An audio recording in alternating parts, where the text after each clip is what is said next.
Hello students. हम लोग आज FT4 का पेपर का डिस्कशन देखते हैं फिजिक्स में। जो मेरे टॉपिक हैं उसको आज अपन डिस्कस करेंगे। FT4 टुडे इज 2 अप्रैल। तो ये टॉपिक देखते हैं। तो फर्स्ट क्वेश्चन हम लोग गो थ्रू करते हैं। In a first question, a Bob is whirled in a horizontal plane by mean of a string with the speed u. If the length of the string become 3 times while keeping the tension same, the speed of bob will become. तो ये horizontal circular motion का question है।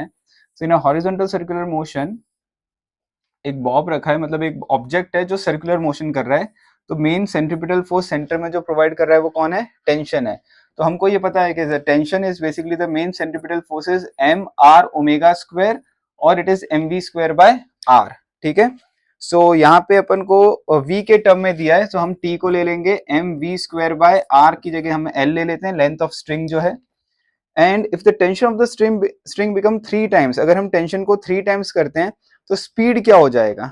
ठीक है। ये पूछा गया है। लेंथ को हम 3 टाइम्स कर रहे हैं यहाँ पे। स्पीड क्या हो जाएगा? एम मास तो सेम ही रहेगा और आपका जो स्पीड है नया वो निकालना है और लेंथ 3 टाइम्स हो रहा है। ठीक है। सेंटर पे जो फोर्स होगा वो तो टी रहेगा। आप इन दोनों को इक्वेट कर दो। इक्वेट करने से आपका जो वी डैश की वैल्यू आ जाएगी वो √3 इंटू वी आ जाएगी। अंडरस्टूड? तो centripetal force remain the same, just you are changing the length L. ये लेंथ को ट्रिपल कर रहे हो, तो वी में क्या चेंज आएगा तो वो हमें आंसर निकालना है। New speed will be √3 times of V. Okay. Now next question देखते हैं। सेकेंड क्वेश्चन काफी इंपॉर्टेंट है, वर्नियर कैलिपर का है, लास्ट ईयर भी पूछा था। इसमें ध्यान रखना, बड़ा सिंपल सा होता है। In a vernier caliper n division of the vernier scale coincide with n-1 division of main scale. ठीक है। n division of vernier scale coincide with, यहाँ पे n-2 division of main scale. ये ध्यान रखना, n division of vernier scale coincide with n-2। ये आपको कुछ भी पूछ सकते हैं, जैसे कभी लास्ट ईयर n+1 पूछ लिया था, कभी n-1 पूछ लेंगे, तो ये चीज याद रखना है। और जो हमारा लीस्ट काउंट होता है वो क्या होता है? 1 MSD माइनस 1 VSD। ठीक है। MSD माइनस VSD हमारा लीस्ट काउंट होता है। अगर आप यहाँ पे देखोगे, नॉर्मली आपको यहाँ पे पूछा है वर्नियर कांस्टेंट। वर्नियर कांस्टेंट मतलब लीस्ट काउंट ही होता है, वो हमें पूछा है। तो हम क्या करेंगे, यहाँ से VSD की वैल्यू निकालेंगे और VSD की वैल्यू को यहाँ पे सब्स्टिट्यूट कर देंगे। तो जो भी VSD की वैल्यू होगी, अगर आप यहाँ पे चेक करो तो VSD की जो वैल्यू है that is VSD is equal to n-2 into MSD upon n। ठीक है। उस वैल्यू को यहाँ पे सब्स्टिट्यूट कर दोगे तो MSD minus VSD is n-2 into MSD by n। जब आप इसको सॉल्व करोगे ओवरऑल, तो आपके पास यहाँ पे आ जाएगा 2 MSD अपॉन n। सॉल्व करने के बाद ये आएगा। ठीक है। 2 MSD अपॉन n आएगा। यहाँ पे आपको क्वेश्चन में देके रखा है 1 MSD रिप्रेजेंट 0.05 mm। ओके। तो वो 0.05 mm रिप्रेजेंट करता है, तो 0.05 mm अपॉन n हो जाएगा। तो इसको हमको आंसर इसको हमारा बताना है इन सेंटीमीटर। तो सेंटीमीटर में अगर आप इसको लिखते हो तो 1/100 n आ जाएगा इन सेंटीमीटर। ठीक है। तो इस तरीके से ये आपका बेसिकली आंसर आता है। ध्यान रखना, तो बहुत सिंपल सा एक ही कॉन्सेप्ट याद रखना है आपको कि जो लीस्ट काउंट होता है, इसकी ये फॉर्मूला तो सबको पता होता है, that is MSD minus VSD। Okay. और हमको ये हर बार चेंज करके देंगे, जैसे कुछ एग्जाम में ऐसा बोलेंगे n division of vernier scale coincide with n+1 division, तो यहाँ पे n+1 कर देना है। कभी n-1 करेंगे, कभी n+2 करेंगे, कभी n-2 करेंगे, कुछ भी कर दें, वहां से हमको VSD की वैल्यू निकाल के यहाँ सब्स्टिट्यूट करना है। ठीक है। तो होपफुली आपको ये क्वेश्चन समझ में आया होगा। देन नेक्स्ट क्वेश्चन देखते हैं। थर्ड वन, हॉरिजॉन्टल, आपको ये ब्लॉक दिया हुआ है, 2 ब्लॉक्स हैं, 2 blocks, one is A, another is B, and this is of 5 kg and this is of 15 kg। और यहाँ पे हम लोगों ने 100 न्यूटन फोर्स अप्लाई कर रहे हैं। ओके। तो सबसे पहले तो अगर आप चेक करोगे यहाँ पे पूछा है force exerted by block A on uh B, मतलब इन दोनों के बीच का नॉर्मल रिएक्शन पूछा हुआ है आपको, ठीक है। तो सबसे पहले तो एक्सेलरेशन निकाल दो, सिंपल सा कॉन्सेप्ट है, acceleration is net pull force upon total mass, so 100 upon total mass is 20, so आपका एक्सेलरेशन आ जाएगा विच विल बी 5 मीटर पर second square is your acceleration. एक बार एक्सेलरेशन आ गया, सो नॉर्मल रिएक्शन निकालना है, कहीं इसका निकाल दो, ए ब्लॉक का निकाल दो, बहुत इजी रहेगा। ए ब्लॉक पे नॉर्मल रिएक्शन फोर्स कहाँ पे लग रहा है, लेफ्ट हैंड साइड पे, और ये ए एक्सेलरेशन से ही आगे जा रहा होगा, ठीक है। So this normal reaction is equal to m into a, mass कितना है इसका 5 और एक्सेलरेशन भी कितना है 5, तो आंसर क्या हो जाएगा 25 न्यूटन। ओके, सो 25 न्यूटन ब्लॉक ए को लेफ्ट साइड पे लग रहा है, मतलब इस साइड पे लग रहा है, हम इस रेफरेंस देखो तो, और ब्लॉक बी को राइट साइड पे लग रहा है, ठीक है ना, understood. Now next fourth question है, a maximum elongation of a copper wire is given which is 10 meter. तो यहाँ पे आपको मैक्सिमम elongation दिया हुआ है, नहीं sorry, uh maximum elongation of a copper wire of 10 meter in length, मतलब कॉपर वायर का लेंथ 10 मीटर है। if the elastic limit of the copper wire and its young modulus is given, young modulus दिया हुआ है, ध्यान रखना। तो यहाँ पे जो young modulus दिया हुआ है that is 1, ओके एक मिनट, यहाँ पे इलास्टिक लिमिट जो होती है ना बच्चों, ये कंफ्यूज हो जाते हैं, ध्यान रखना। कभी भी अगर इलास्टिक लिमिट पूछी है that means it is stress, okay, which is force upon area. तो इसकी जो वैल्यू देके रखी है वो 1.5 इंटू 10⁸ न्यूटन पर मीटर स्क्वायर देके रखी है। एंड जो यंग मॉडुलस देके रखा है आपको दैट इज 12 इंटू 10⁻10 न्यूटन पर मीटर स्क्वायर देके रखा है, ठीक है। सो ये चीज ध्यान रखना कि इलास्टिक लिमिट क्या होगी, तो वो स्ट्रेस होगा। अब आपको यहाँ पे क्वेश्चन पे पूछा है what is the maximum elongation of the wire, so आपको ये फॉर्मूला पता है, y is equal to F L upon A delta L, okay. आपको डेल्टा एल पूछा हुआ है, so which will be F L upon A Y, okay. So ये f upon ए क्या हो जाएगा, स्ट्रेस हो जाएगा यहाँ पे, ठीक है। तो ये इलास्टिक लिमिट हो गया f अपॉन ए, यहाँ से उसकी वैल्यू डाल दो, l की वैल्यू आपको पता है और y की वैल्यू भी आपको पता है, वैल्यू सब्स्टिट्यूट करोगे तो आपका ये answer increment in length delta L आ जाएगा। सॉल्व करने के बाद आपको डेल्टा एल की वैल्यू जो होगी वो 0.0125 मीटर होगी। आपको सेंटीमीटर में पूछा है तो आंसर 1.25 सेंटीमीटर होगा, ठीक है। स्टूडेंट ध्यान रखना यहाँ पे ये वाला पॉइंट बहुत इंपॉर्टेंट है, मैंने क्लासरूम में भी समझाया था, okay. Now next example, fifth देखते हैं। At any instant of the time the displacement of the particle is given by, यहाँ पे जो डिस्प्लेसमेंट ऑफ द पार्टिकल है that is given by 1 - 60 I cap, okay, under the influence of the force here is 2 I cap, the value of the power is, so power की value निकालनी है, आपको पता है पावर की जो value होती है, power is a scalar quantity that is f dot v, तो यहाँ से आप v भी निकाल सकते हो, f आपका कितना आ जाएगा यहाँ पे 2i, ओके।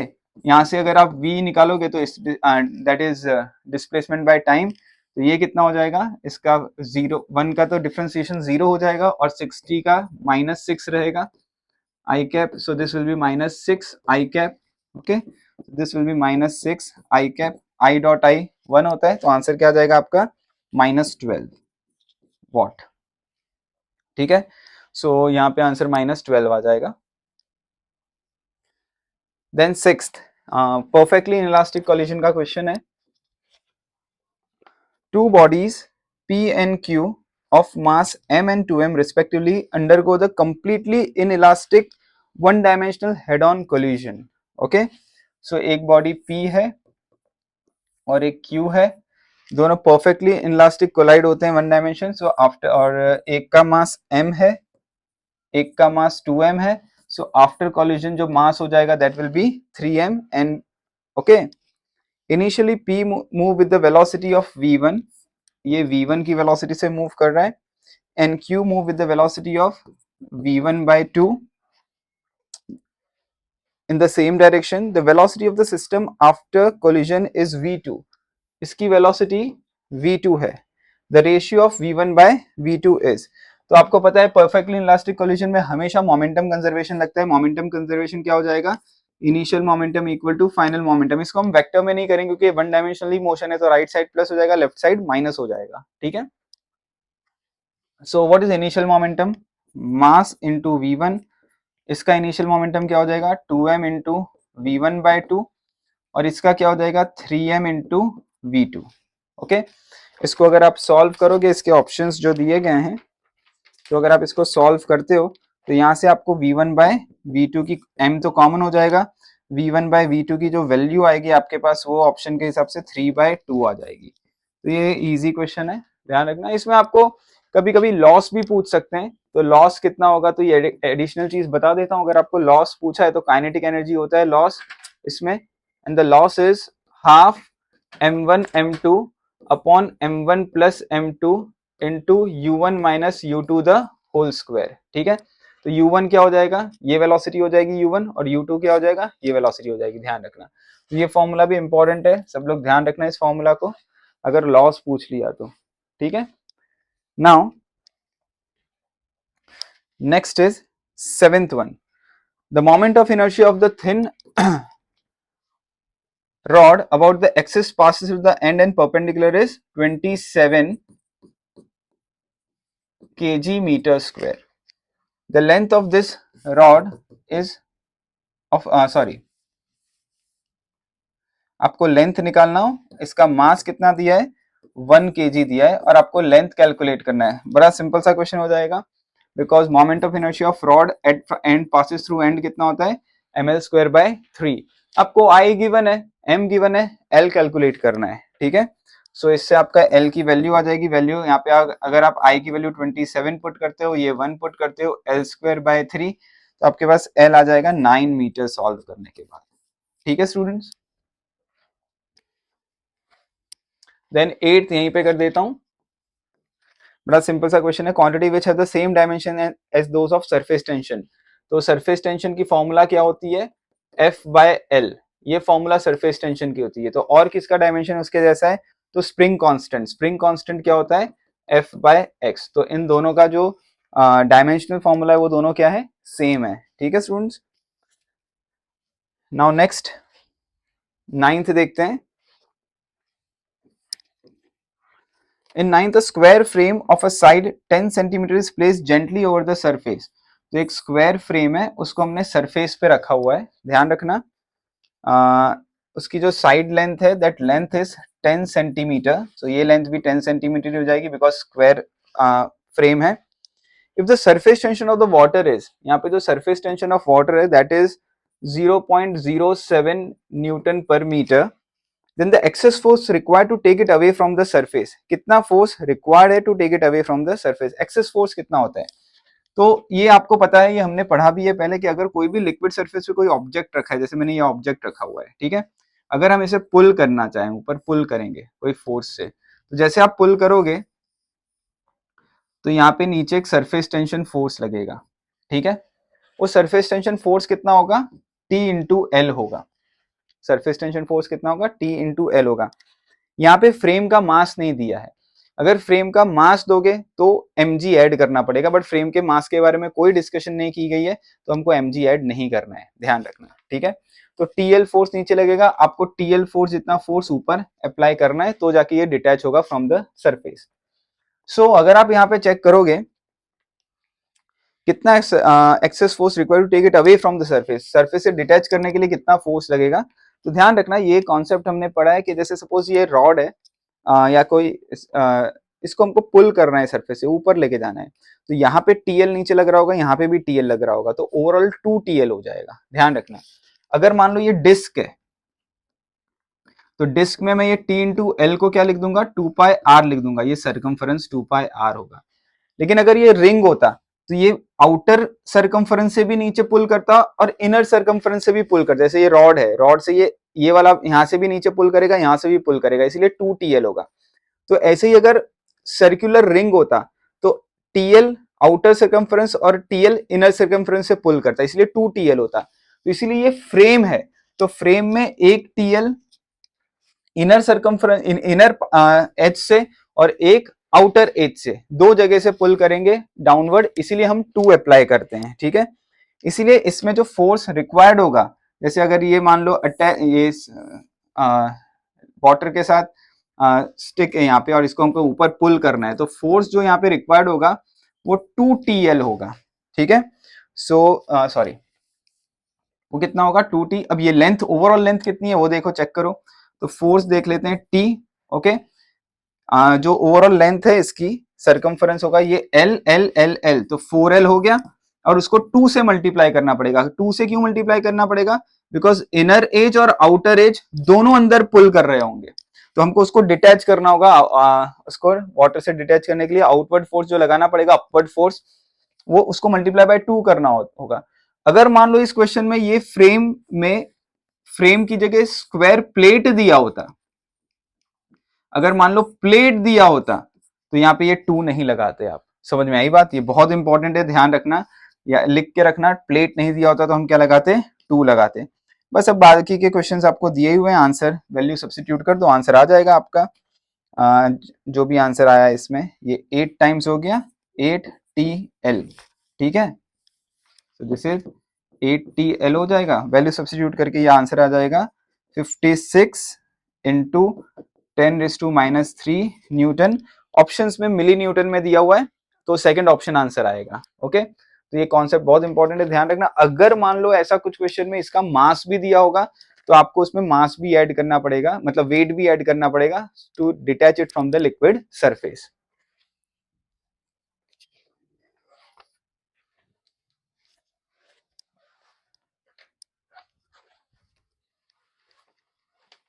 अच्छा, नाउ 10th क्वेश्चन। देखो 10th क्वेश्चन में क्या दिया हुआ है, जैसे हम लोगों ने ये क्वेश्चन रोलिंग मोशन में पढ़ा हुआ है in a rotational motion chapter. यहाँ पे दिया हुआ है कि this are the 2 points wheel में, सपोज ये पॉइंट ए है, तो ऑब्वियस बात है यहाँ पे अगर कोई ऑब्जेक्ट पॉइंट है, इसकी वेलोसिटी कहाँ पे होगी? तो टेंजेंट टू द कर्व होगी, ठीक है ना। जैसे मान लो ये जो पॉइंट है, ये पॉइंट अटैच्ड है इस व्हील के साथ, तो velocity tangent to the curve होगी। अगर मान लो ऐसा भी क्वेश्चन पूछेंगे कि जैसे मान लो ये व्हील और ये एक मड है, ठीक है ना, पिट ऑफ मड है, इसको डिटैच होगा तो कौन सी वेलोसिटी से डिटैच होगा? तो ये इस इंस्टेंट पे ये इस वेलोसिटी से डिटैच होगा।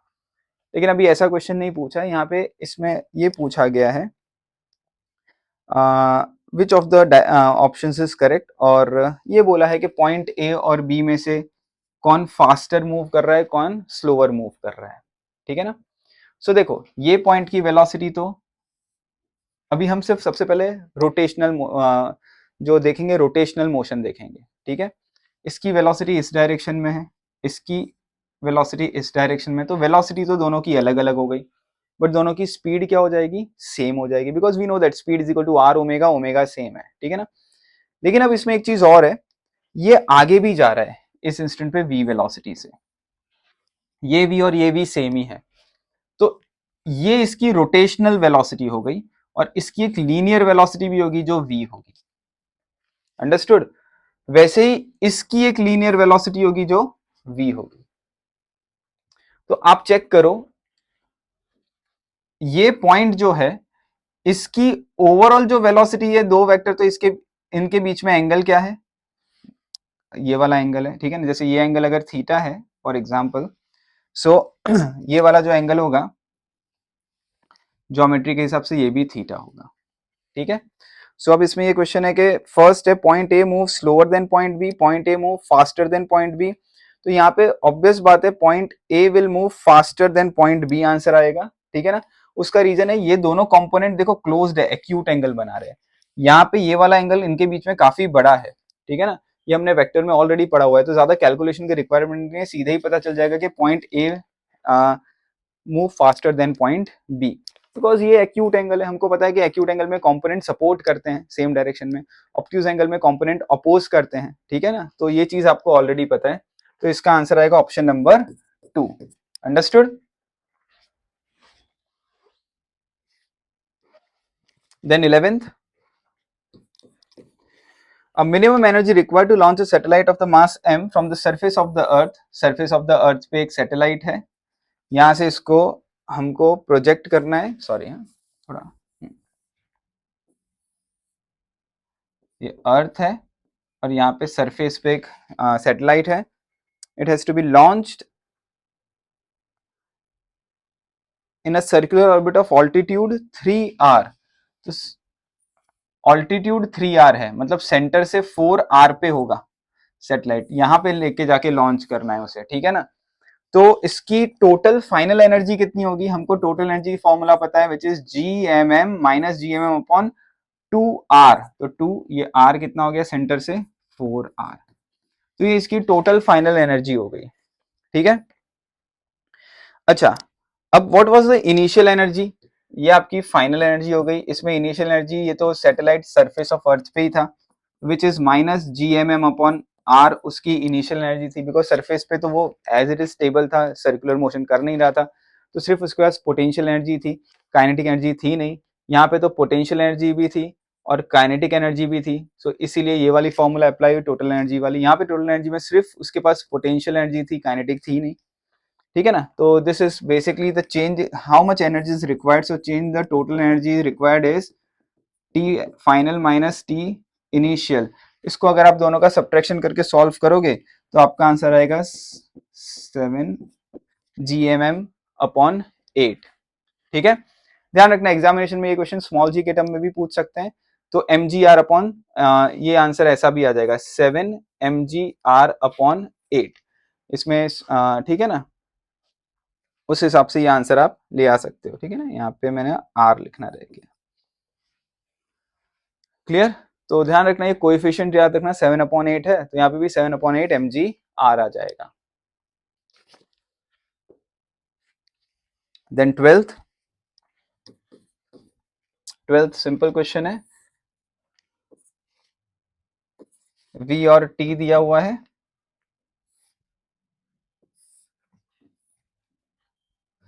और उस पे से अपन को AT ग्राफ बनाना है, आई थिंक. हाँ,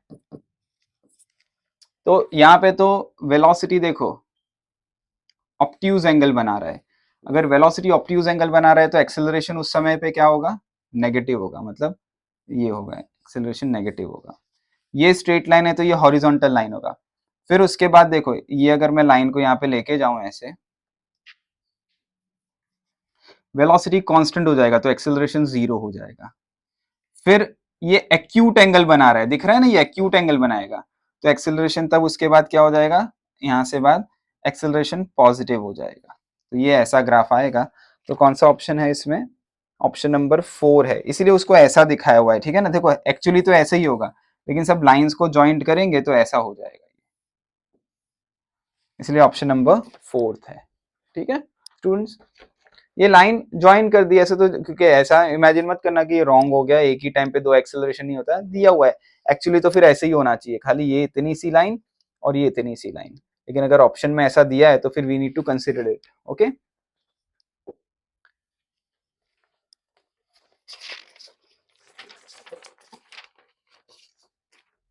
देन नेक्स्ट है क्वेश्चन नंबर 24.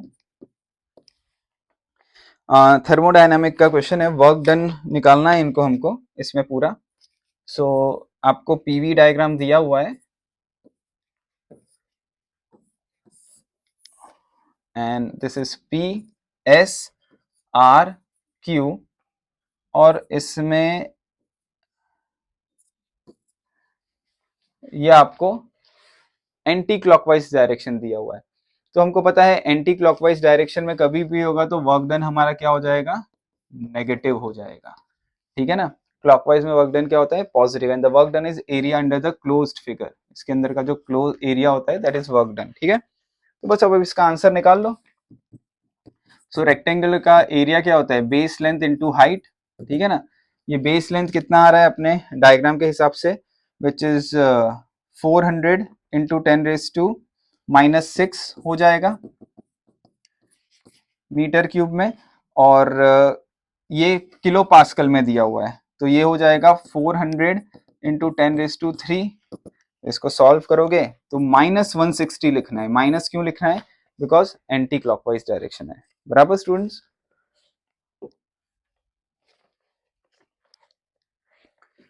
25th question.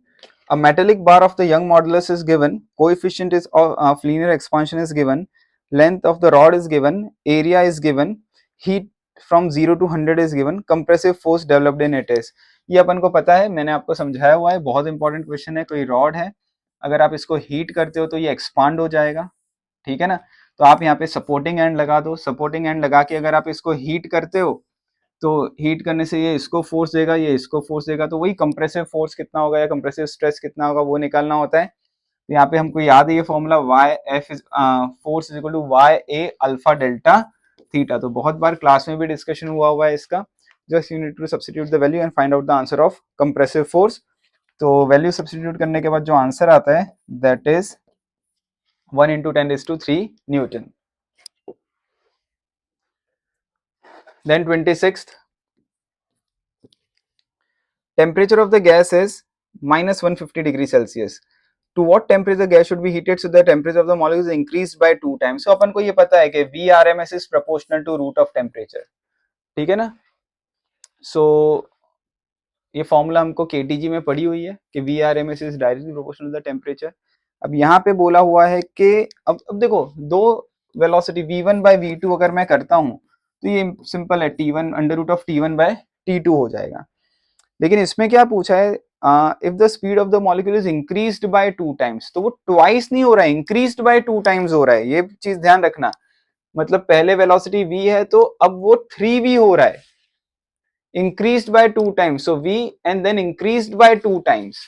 ये बहुत इंपॉर्टेंट है, ध्यान रखना एग्जाम में, ठीक है ना। यहाँ सब लोग मिस्टेक करते हैं बस। अब T1 कितना दिया है आपको, 123 दिया हुआ है ना, नहीं सॉरी कितना दिया हुआ है, 150 दिया हुआ है, ठीक है ना।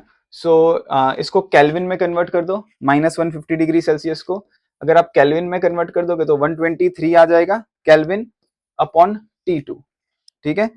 तो ये जो आपका आंसर आ जाएगा T2 that is approximately comes out to be 1107 kelvin.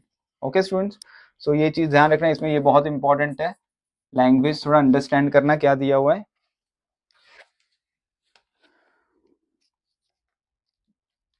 Then next 27th,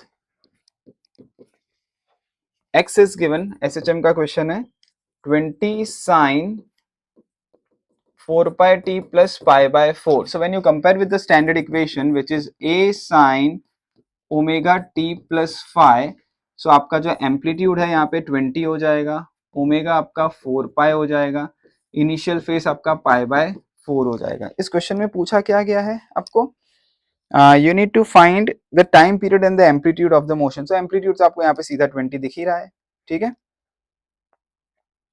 और तो कौन सा ऑप्शन हो जाएगा, 20 तो एक ही दो में दिए हुए हैं ना, ठीक है ना, मीटर में है तो ध्यान रखना। और दूसरा पूछा गया है इसमें टाइम पीरियड, तो omega is 4 pi, omega is 2 pi by T, तो यहाँ से आपका टाइम पीरियड आ जाएगा, ठीक है ना। तो टाइम पीरियड आपका यहाँ पे हाफ आ जाएगा, तो ये आंसर आ जाएगा आपका यहाँ पे 27th वाला।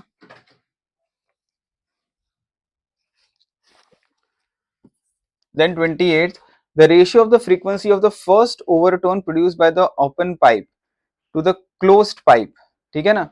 तो ओपन पाइप की फ्रीक्वेंसी क्या होती है generally, NV by 2L, and close pipe की क्या होती है 2n-1 V by 4L।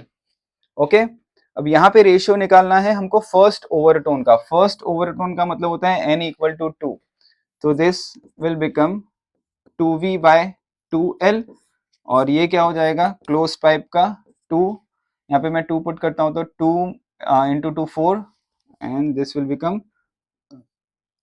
3V by 4L। बस, तो अभी आपका आंसर आ जाएगा, यहाँ पे जो आंसर आ रहा है 4/3 आ रहा है सॉल्व करने के बाद, ठीक है students.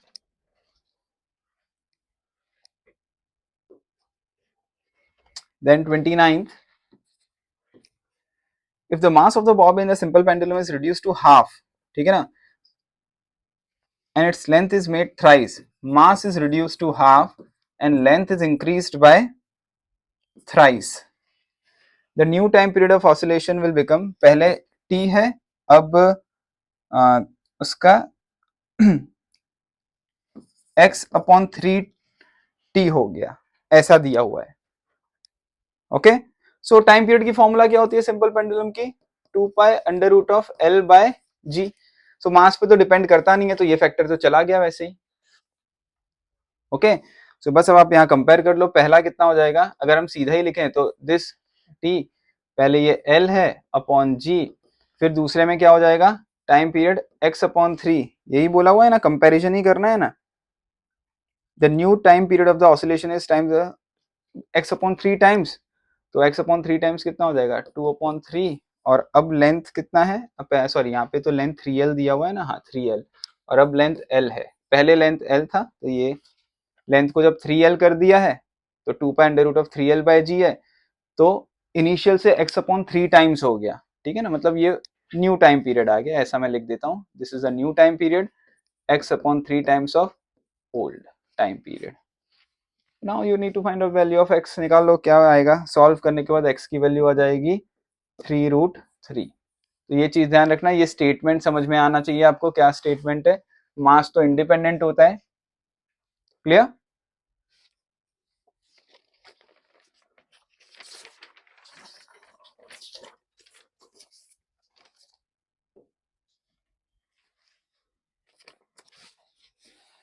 Thirty two, similar question ही है, maximum elongation of the steel wire of length L, ये वही दिया हुआ है, मैक्सिमम इलोंगेशन ही निकालना है आपको, डेल्टा L कैलकुलेट करना है, लेंथ ऑफ वायर 1 मीटर है, आपका इलास्टिक जो लिमिट है that is stress which is force upon area, which is elastic limit is 8 into 10⁸ है, और यंग मॉडुलस जो आपको गिवन है दैट इज 2 into 10⁻11 है, ठीक है।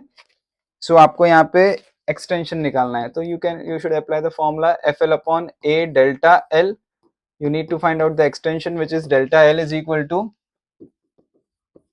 FL/AY, F/A आपको दिया हुआ है, L आपको दिया हुआ है, Y दिया हुआ है, सॉल्व करने से रिस्पेक्टिव आपका आंसर आ जाएगा, which is 4 into 10⁻³ meter, which is 4 millimeter, okay।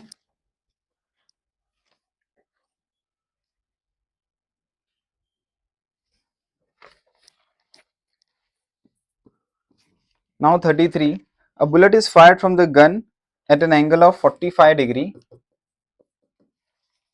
above the horizontal if the maximum height retained by the bullet is 1 kilometer. So maximum height is 1 kilometer, that is 1000 meter.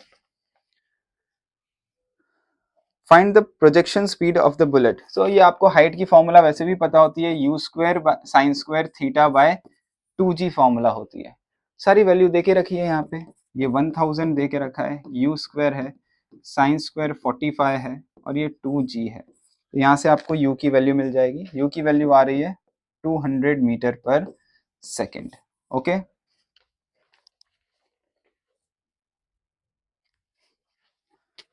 Now next 34th देखते हैं, two bodies of mass 4m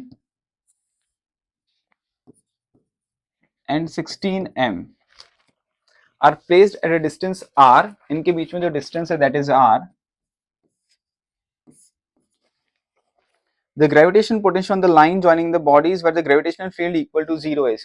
अब obvious बात है, जो gravitational field कहाँ पे zero होगा वहां पे ग्रेविटेशन पोटेंशियल निकालना है, तो सबसे पहली बात तो ग्रेविटेशनल फील्ड वहां पे जीरो होगा, it is far away from the heavier body, तो centre of mass near to the heavier body होता है, और ग्रेविटेशनल फील्ड जीरो होता है फार अवे फ्रॉम द, मतलब जैसे मान लो ये अर्थ है, ये मून है, तो नेट फोर्स जीरो बॉडी पे अवे इस पॉइंट पे लगेगा, away from the heavier body, और सेंटर ऑफ मास यहाँ पे होगा, ध्यान रखना बॉडी का, ये काफी इंपॉर्टेंट चीज है जो अपन ने सेंटर ऑफ मास और ग्रेविटेशन में डिस्कस की गई है।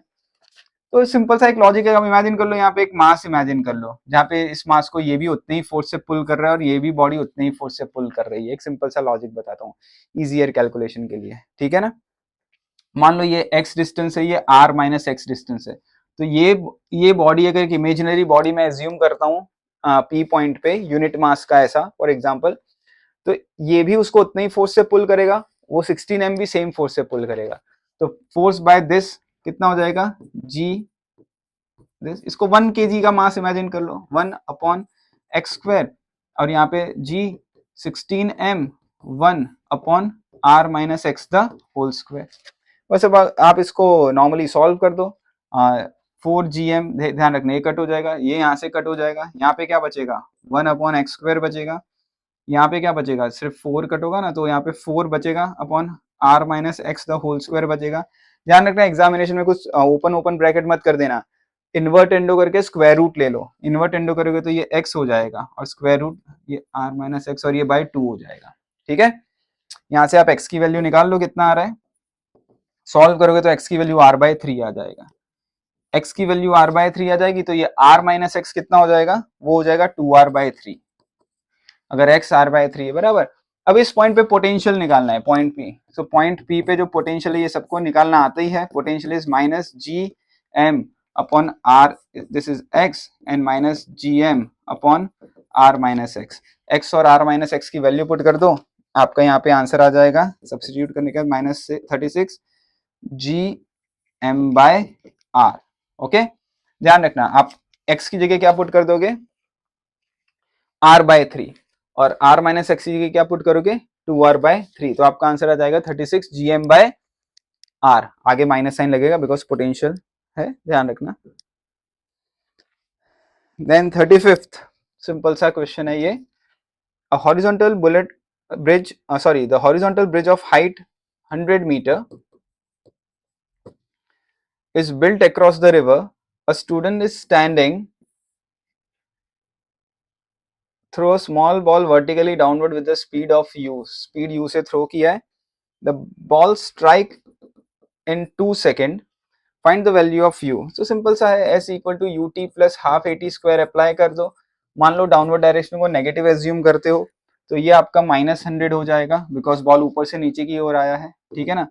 आपको u फाइंड करना है, u को माइनस ही ले लो तो आंसर प्लस में आ जाएगा आपका। कितने टाइम के बाद निकालना है, 2 सेकंड के बाद निकालना है, ठीक है। g माइनस हो जाएगा तो -g और आपको ये 2 स्क्वायर, बस इसको सॉल्व कर दो, g की वैल्यू को 10 ले लो तो u आपका आ जाएगा 40। ओके,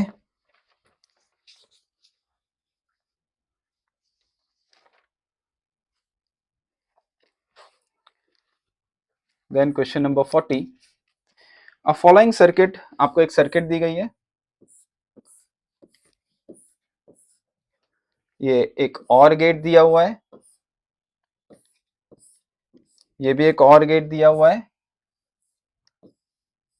ये दोनों जाके नैंड गेट से मिलते हैं और आउटपुट पूछा हुआ है, तो बताए कौन सा गेट है, तो ये ए बी एंड ये वाई। अगर आपको डी मॉर्गन्स लॉ नहीं आता तो डायरेक्टली करना है तो वो भी आप कर सकते हो, ए बी वैसे ही करना होगा, ध्यान रखना 0 0 0 1 1 0 1 1 कैसे करोगे एग्जाम में, यहाँ पे अगर 0 है ये भी 0 है तो यहाँ पे 0 हो गया, यहाँ पे भी 0 पहुंचा, यहाँ पे दोनों जगह 0 होगा, 0 0 का यहाँ 0 पहुंचेगा, 0 0 का एंड गेट 0 देगा लेकिन आगे नॉट लगा हुआ है तो 1 दे देगा, ठीक है। फिर वैसे ही अगर ये 0 है ये 1 है तो यहाँ पे तो पहुंचेगा 0 और यहाँ पे पहुंचेगा 1, 0 1 का 0 देगा और नॉट गेट वापस 1 दे देगा। वैसे ही 1 0 1 0 का ये 1 0 होगा और आंसर सेम ही आएगा, ये 0 देगा और आगे नॉट 1 दे देगा। और 1 1 का 0 0 का जो आंसर आया वो 1 1 का उसका उल्टा होगा, तो 0 0 का आंसर अगर 1 आया तो 1 1 का क्या आ जाएगा, यहाँ पे 0 आ जाएगा। तो ये क्या किसका आंसर है, नैंड गेट का, तो नैंड गेट का ट्रुथ टेबल है ये, तो ये नैंड गेट है ओवरऑल। Okay students.